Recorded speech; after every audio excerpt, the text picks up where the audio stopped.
بسم اللہ الرحمن الرحیم۔ محترم ناظرین، پچھلی ویڈیو میں آپ کو بتایا گیا کہ قوم عمالقہ کے سرداروں نے آپس میں مشورہ کیا کہ کیوں نہ اسے مال و متاع کی لالچ دی جائے۔ انہوں نے بلعام باعورہ کی خدمت میں بڑے بڑے قیمتی تحائف بھیجے۔ اس طرح یہ نیک شخص مال کے لالچ کے جال میں پھنس گیا اور کہنے لگا کہ ٹھیک ہے، میں بد دعا کروں گا۔ محترم ناظرین، جب مال و دولت کے لالچ کے جھانسے میں پھنس گیا تو لوگوں کے اصرار پر اپنی گدھی پر سوار ہو کر کہنے لگا کہ میں موسیٰ علیہ السلام کے لیے بد دعا کرنے جا رہا ہوں۔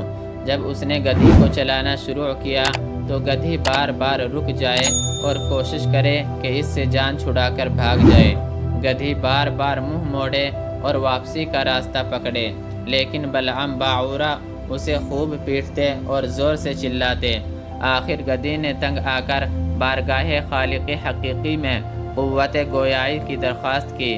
اللہ تعالیٰ نے اس کی عرضی قبول کر لی اور اسے قوت گویائی سے نواز دیا۔ محترم ناظرین، گدھی ایک مقام پر رک گئی اور بلعام باعورہ سے کہنے لگی، اے بلعام باعورہ، یہ تو کدھر اور کس کام کے لیے جا رہا ہے؟ دیکھ، میرے آگے فرشتے ہیں اور وہ میرا منہ پیچھے کی جانب دھکیل رہے ہیں۔ تیری قسمت اچھی ہے، اپنے رب کی بارگاہ میں اپنا مقام خراب نہ کر۔ اے بلعام، تیرا برا ہو، کیا تو اللہ کے رسول اور مؤمنین کی جماعت پر بد دعا کرے گا؟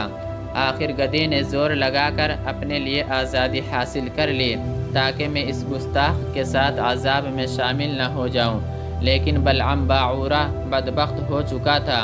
اس نے گدھی کو تقریر کرتے پا کر بھی قدرت الہیہ کے کرشمے کو نہ سمجھا اور بھاگتا ہوا حبان نامی پہاڑی پر چڑھ گیا۔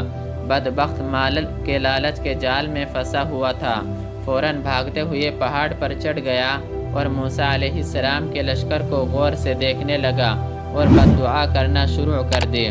خدا تعالیٰ کی شان دیکھو کہ بد دعا موسیٰ علیہ السلام اور آپ علیہ السلام کے لشکر کے لیے کرنی تھی، لیکن زبان سے بد دعا اپنی قوم کے خلاف نکلنے لگی۔